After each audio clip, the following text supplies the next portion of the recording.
આજે આપણે બનાવીશું દહીં કેળાનું રાયતું. તો એના માટે આપણે ઘરનું એકદમ મોળું અને તાજું દહીં લેવાનું છે. દહીંને આપણે એકદમ પહેલાં તો વલોળી લેવાનું છે. અહીંયા દહીં થોડું ઘટ છે તો આપણે થોડું પાણી એડ કરીશું. આ દહીં કેળાનું રાયતું ખૂબ ઉપયોગી છે, ખાસ કરીને ગરમીની સિઝનમાં. તો અહીંયા આપણે પહેલાં દહીંમાં 2 ચમચીથી વધારે થોડુંક જ પાણી એડ કરવાનું, નહીંતર આપણું દહીં એકદમ પતલું થઈ જશે અને રાયતું ખાવામાં મજા નહીં આવે. તો દહીં એકદમ ઘટ હોવું જોઈએ. વધારે પડતું ઘટ હોય તો થોડું પતલું કરવાની છૂટી છે.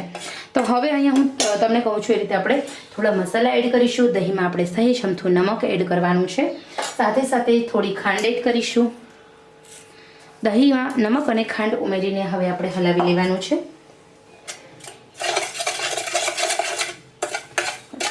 રાયતું ઉનાળામાં ખાવાથી, ખોરાકની સાથે ખાવાથી પાચન તંત્રમાં સુધારો થાય છે. હવે આપણે રાયતામાં એડ કરવાના છે રાઈના કુરિયા. રાઈના કુરિયા તમને માર્કેટમાં આરામથી મળી જશે. રાઈના કુરિયા એડ કરવાથી ખૂબ સારો એવો ટેસ્ટ આવે છે. તમે ચાહો તો એમાં જે મોળી તળેલી બુંદી આવે છે એ પણ એડ કરી શકો છો. રાઈના કુરિયા વધારે એડ નહીં કરવાના. રાઈના કુરિયા ન હોય તો રાઈને પાણીમાં પલાળી રાખી અને મિક્સરમાં એને ક્રશ કરીને પણ તમે ઉમેરી શકો છો. હવે અહીંયા આપણે એક કેળું એડ કરવાનું છે. 1 વાટકી રાયતા માટે 1 વાટકી દહીં હોય તો 1 કેળું લેવાનું છે. કેળાને કેવી રીતે એડ કરવાનું એ જોઈએ. તો અહીંયા હું કેળાના આવી રીતે ભાગ કરું છું એકદમ અને નાના અને ઉમેરી દઉં છું. કેળા છે એની અંદર ફાઈબરનો સ્ત્રોત પુષ્કળ પ્રમાણમાં રહેલો હોય છે. કેળા પણ આપણા પાચન તંત્રને વધારે છે, જેના કારણે આપણને અને ભૂખ પણ ઓછી લગાડે છે. તો ખરેખર કેળા છે એ ઠંડક આપે છે. તો ઉનાળાની ગરમીમાં દહીં કેળાનું રાયતું ખાવું ખૂબ અસરકારક છે. અહીંયા મેં કેળા એડ કર્યા છે, તો તમે ચાહો તો તમે એડ કરી શકો છો સમારેલી કાકડી, મરચાં અને કોથમીર, તો પણ તમારું રાયતું ખૂબ ટેસ્ટી બને છે.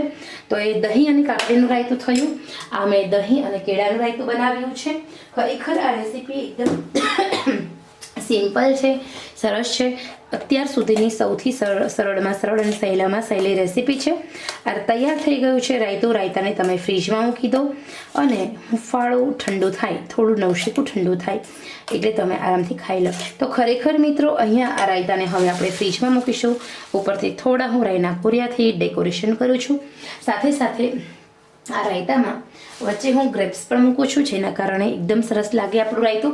તો ખરેખર મિત્રો આ સરસ મજાનું અમેઝિંગ રાયતું બનીને રેડી છે. ખાવામાં ખૂબ જ મજા આવે એવું છે. કેળાનું રાયતું છે. રોટી સાથે, પરાઠા સાથે, શાકની અવેજીમાં પણ ખાઈ શકો છો, અથવા તો તમે તમારા ભોજનની અંદર, તમારા ડાયટમાં તમે સામેલ કરો તો પણ ચાલશે. તો ખરેખર આ ખૂબ સિમ્પલ, સરળ અને અસરકારક રેમેડી છે. આમાં તમે મરી પાવડર પણ ઉમેરી શકો છો, જે અહીં અમે નથી ઉમેર્યા. તો આ જે ઉનાળામાં પાચન તંત્ર વધારે છે, જેના કારણે આપણે ગરમીમાં જે પાચન શક્તિ નબળી પડે છે અને ખોરાક પચતો નથી, તો આ રેસીપી સૌથી ઉનાળામાં બેસ્ટ છે. તો ચોક્કસ આ રાયતાની રેસીપી નોંધી લો અને તમારા ફેમિલી ગ્રુપમાં શેરિંગ અવશ્ય કરશો.